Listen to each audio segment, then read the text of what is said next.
Hi there, and welcome to another episode of the IELTS by Nine Show. I'm Sue, founder of IELTS Avengers, and today I'll be showing you the insider secret to overcome your fear of failing IELTS that examiners and trainers don't want you to know.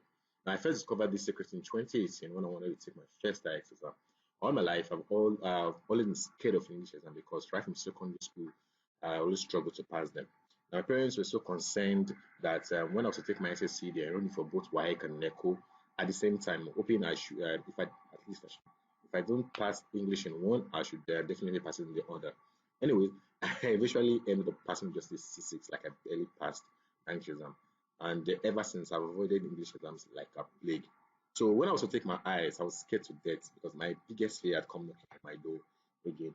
It was in this fear and panic I crawled the entire time looking for a way to pass my exam in one sitting, which is the IELTS exam, and just to make sure that I don't repeat my past experience of frustration with English exams. Okay, so in a bit to overcome my fear of failing, for over 6 months I had to buy my way into the club of world-renowned internationalized coaches and mingle with IELTS examiners. Invested a lot in real IELTS past questions and practiced as much as I could, but it only resulted to something weird. Now, the more I learned, the more I felt like I wasn't ever going to make it. The more I practiced, the less competent I felt. Each question came with its own tricks, and wrapping my head around it became an equivalent task. But it all changed when I met an ex examiner who explained to me an insider secret. Yeah, and it was that simple secret, very simple, but also very, very profound. Now, with it, I knew exactly what to do to pass the exam in one sitting, and I instantly gained confidence in my ability, and my fear disappeared. I eventually went there to take my test, and I learned my needed band 7.5. Is this insider secret that I'll be sharing with you today? You see, after passing my IELTS, I've had the chance to help over 23,000 people with their IELTS also, and among them, 80%, like 80% of these people, they failed the exam before reaching out to me. One of them is it's Oge. Now, Oge is a Lagos-based Nigerian food exporter who wanted to pass her IELTS so she can relocate her family to the country. Of course, we all know why things are not working out as we want in the country.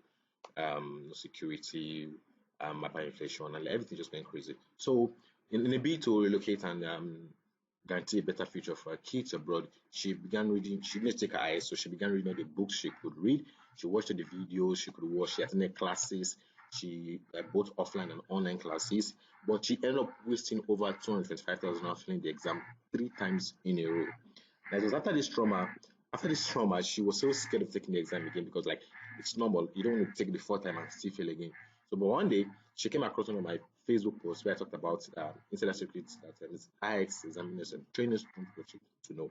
So, you know what? One of the ways lots of IS trainers said their program is through fear. It's through fear mongering. What was fear mongering? That is, they hammer on your fear of failing the exam over and over again until you give in to buy their books, to buy their programs, or to buy their classes. So since you're scared, since you being scared is their greatest weapon of making money from you, it makes sense for them to hide how you can overcome your fear and be finally free. So when a good approached me, instead of aggravating her fears and worsening her situation, I just interviewed her to know what really happened in her three failed IELTS attempts. And for my failures, one thing was consistent. On every occasion in the exam hall, she met lots of questions she wasn't familiar with, and she met lots of questions that she doesn't know how to get their answers fast. So this was the reason why I let her on the secret that helped me overcome my fear.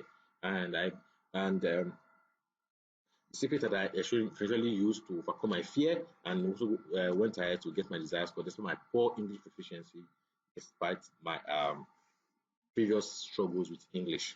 Now, here it is.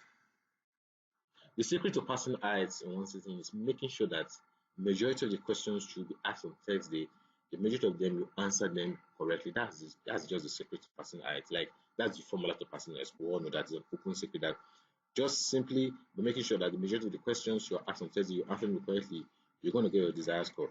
But the problem is this: how can you tell the questions should be asked on Thursday so you can adequately prepare for them and so then be 100% sure that you will never ever fail the exam?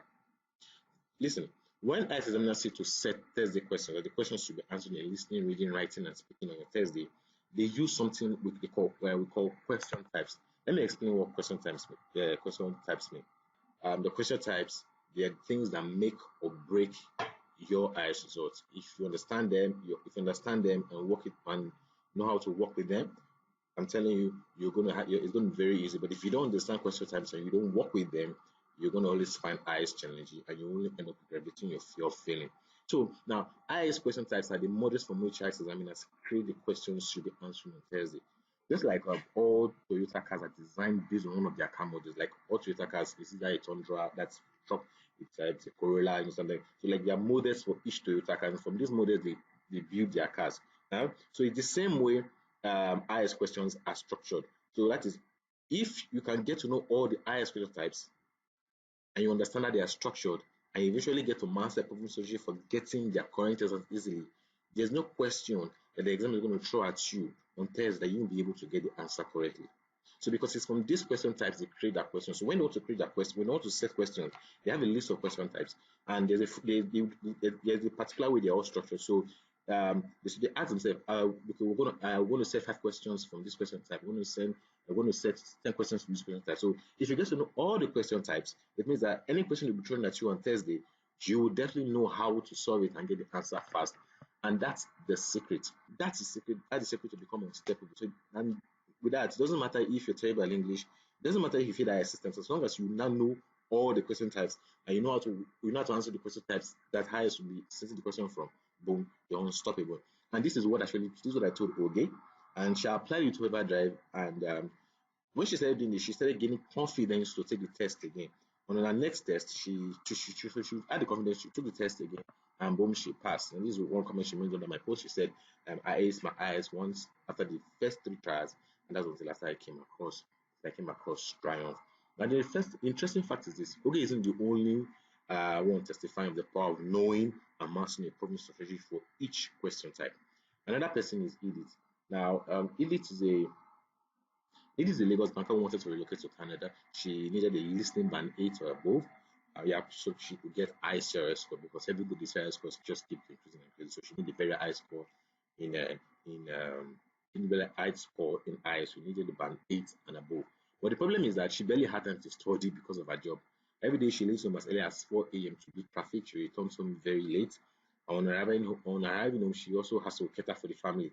And this happens every day. By Monday to Saturday, this always happens. And Sunday is the only time she's free to rest and prepare for the next week. Now, with her situation, she was worried about adequately preparing for the exam, and to her, it felt like it's going to be possible for her to just pass the exam in one sitting. So she became scared. But you know what? When we met, I showed her the highest question types for listening, for reading, writing, and speaking. That is all the set of all the question types from which IELTS examiners can set. They use in setting the questions. Okay, so now let me break it down for you. Now for this, what I do, this are the question types here, and exactly what I showed Edith. Now for the listening, there are 8 question types. You have them completing forms and notes. You have short answer. You have living in a map or plan. You have sentence completion. You have matching information. You have table completion. You have summary completion, and you have multiple choice. Now for reading, there are 12 question types. You have short answer. You have labeling a diagram, matching headings, matching names, true false not given, summary completion, table completion. You have matching names. You have sentence completion. You have multiple choice. You have yes no not given, and you also have this 12th one is matching sentences. Then for the that for writing, you have writing tax 1 and writing tax 2. So now I hope you know that there's 2 types of I. There's a basically types of I. I is general training and I is academics. And the difference between the real difference between these two is the writing tax 1. So that's the main difference. So for academics writing tax 1, there are 7 question types from which they can set the question will be asked on Thursday. So they will either be they will be asking you to write a line graph essay, a bar chart essay, pie chart essay, tables essay, multiple diagram essay, a process diagram or map. Now if you are doing the general training, this is not the question type from which to be setting your question from. You'll be setting the question. Basically, they'll give you 2 types of writing letter, 2 types of letter, which is primarily a formal and informal letter. Yes, that's just it. So that's the 2 question types for that. So you're doing general training for tax 1. Then for the tax 2, there are 5 possible questions to be asked. So if you want to set the questions to be asked, they will pick one of these 5 questions, and that's from where they will just pick one and set. So you see that they'll give me a discussion essay, advantage and disadvantage essay, a double question essay, an opinion essay, or problem calls and effect essay. Now, the speaking test is the only one that is kind of a bit different. The reason is that the speaking is divided into three parts. You have part one, part two, part three. So they'll ask part one questions. There's a way part one questions. The way the part one questions are structured, part two questions are structured, part three questions are structured. So now these are all the possible questions I will be testing you with on Thursday. Inside the exam or this question actually, these are the like there's no question they're going to throw at you that is not from all these questions. So with this, you already know all the possible questions that you've asked on Thursday. So the thing is, if you know how to identify all of them, yes, I mean all of them, and you successfully know, so that means you successfully know all the questions you be asked on Thursday. That is the first key. That you need to know how to identify all the questions, and this is what I told Edith to do. She took this to heart, but the thing is, she didn't stop there. No, you don't have to stop. Knowing all the question types is not enough. Some people know all of them, but that's not good enough, and that's the reason why they're still failing. So after you know all of them, you have to master. You need to master a strategy for each question because the questions are different. You get it? The questions are they're like different doors in your house. You cannot expect one. You don't use the your sitting room key to open your bedroom key or to open your drawer. Your drawer. No, that's how it is. So like all the questions are different. So you need to have a proven strategy for each of them. Until you do this, you're not ready for the test, and that's the reason why you're scared because you know down within you that there are questions that you're going to meet, but you're not aware of that you don't have the solution for. So that's what and this is what I told you. I told her, hey, you have to do this. So you have to do this. And do what she did, she mastered how to identify each of the question type so that whatever question is thrown at her on Thursday, she can identify, okay, it's this particular question. If in the writing task, she could tell, oh, this question they're asking me is an opinion question, so I have a strategy for it. And she carefully practiced all the strategies we gave her. Like she never took a test until she mastered how to identify each question type and mastered all the strategy for each of them.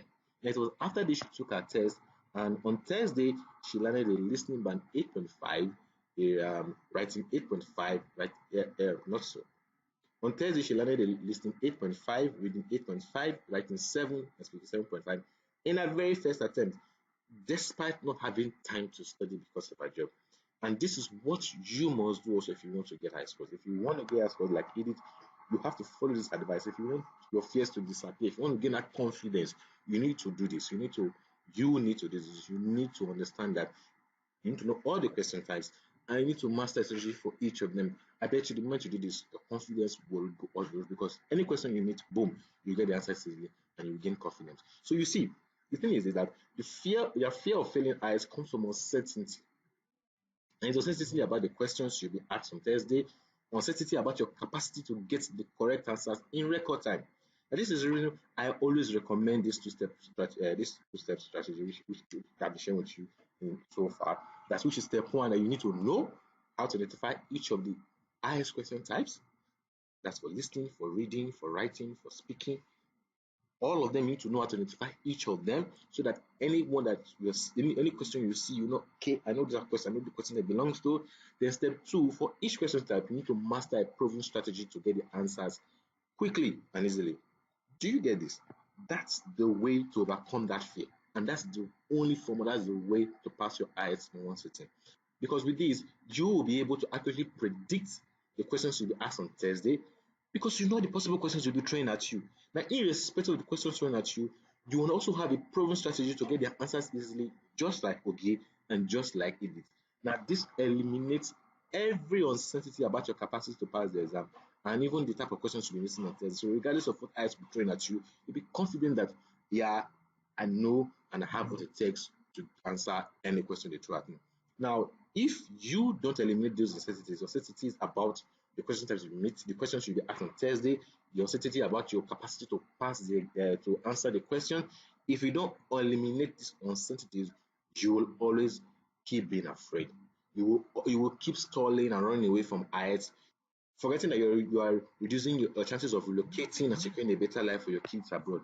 And I think I hope you know that most Canada relocation pathways are getting choked up. Lots of people are becoming aware of these Canadian pathways. So Even the one you want to use, a lot of people are getting aware of it, and the cutoff marks, the share response is getting higher every day. Before now, if you had a band 7.5, if you're going for Canada, yeah, that'll be enough. But right now, you need a band 8 because a lot of people are into it already, and the competition is very high. Even for nurses and medical doctors, a lot of them are already relocating out of the country, and they are filling up the limited spaces in the UK, Canada, and the US. In no time, these relocation opportunities will be no more, and then your family will forever be stuck here for our bad leaders and government to rule and abuse daily. And this is the reason I want to give you a free gift today. Yeah, my book IELTS Secrets. Inside you learn the insider secrets to pass your IELTS in one sitting. Even if you failed IELTS 6 times, there's going to be a link below this video for you. Just click to each side. It will ask you for your name and email address or whatever instruction there's there for you to get. So just follow the instruction there and get the book for free. I'll see you inside.